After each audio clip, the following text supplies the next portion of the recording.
कल परसों जब हमने बैठक करी तो बहुत सारे जो सवाल हैं आगे के आंदोलन के, उसके बारे में हम लोगों ने निर्णय लिए हैं। पहला निर्णय जो घोषित संसद मार्च था उसके बारे में है। हम लोग इसकी विस्तार से डिटेल और तारीख जो है उचित समय पर घोषित करेंगे। इस बीच दूसरे कार्यक्रमों पर जोर है हमारा, जिनकी घोषणा हम यहाँ पे कर रहे हैं। एक, हम 10 मई को राष्ट्रीय सम्मेलन करने जा रहे हैं, जो साथी यहाँ पे मौजूद रहेंगे, सिंघू बॉर्डर पर होगा और ऑनलाइन भी उसमें भागीदारी होगी, जिसमें देश भर के किसान संगठनों के नेता भाग लेंगे ताकि देश भर में ये आंदोलन मजबूत किया जा सके।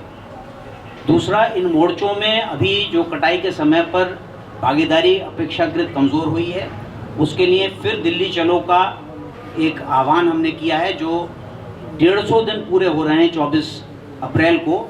उस दिन से ये शुरू होकर अगले 1 सप्ताह तक ये जारी रहेगा और ये सभी मोर्चों पर भागीदारी गाँव से जत्थेबंदियों के रूप में आएगी। इसका हमने निर्णय लिया है। चौथा, हमने सरकार से हम कहना चाहते हैं कि जो ऑपरेशन अपरूट करके जो एक वो अभियान चला रही है, ऑपरेशन क्लीन करके, उस अभियान के तहत हमको धमकी देने की कोशिश ना करें, क्योंकि ये एक बहुत बड़ी समस्या उसने खुद की खड़ी की हुई है, जिसकी वजह से ये विरोध खड़ा है। अगर ऐसा कोई दुस्साहस उसने किया तो निश्चित तौर पर पूरे देश के अंदर, गांव-गांव के अंदर और इन मोर्चों में भी तीखी प्रतिक्रिया होगी।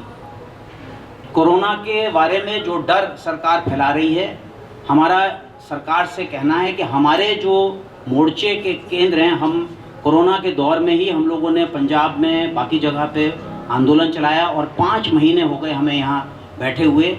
ये जो खुली जगहें हैं विरोध की, ये कोरोना के फैलने के केंद्र नहीं बने हैं। कहीं भी कोई भारी मात्रा में यहाँ पर कोई केस नहीं बने हैं और कोरोना का जो डर फैलाकर लोगों को दोषी ठहराने की और डराने की सरकार की प्रक्रिया है, ये कोरोना के रोकथाम का तरीका नहीं है। सरकार लगातार जनता पर जुर्माना लगा रही है। जुर्माना लगाने से कोरोना नहीं रुकेगा, केवल मेहनत करने वाले लोगों की जेब काटी जा रही है और उनको और कमज़ोर किया जा रहा है।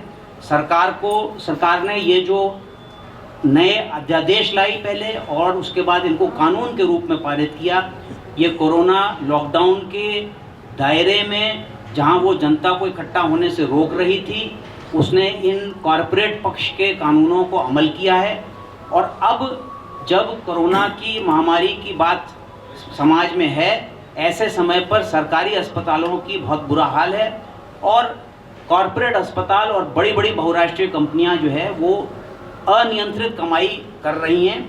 ये तरीका किसी महामारी को रोकने का नहीं है और कोरोना के नाम पर जो केस सरकार लगा रही है, महामारी के केस लोगों के ऊपर, इनको लगाना बंद करें। ये कोरोना को रोकने में कोई उपयोगी भूमिका नहीं निभाएंगे, बल्कि सरकार को अपनी जिम्मेदारियों को पूरा करना चाहिए, जिससे ये बात आगे बढ़ सके।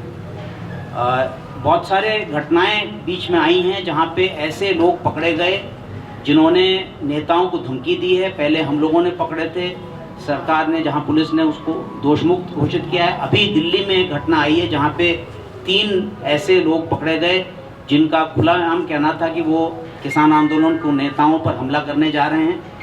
हमारा कहना है सरकार से कि इस तरह के लोगों का आना ठीक नहीं है। सरकार को ऐसी व्यवस्था करनी चाहिए, जो संदिग्ध लोग हैं उनको पकड़े और किसानों का और किसान नेताओं की सुरक्षा करना सरकार की जिम्मेदारी का हिस्सा है।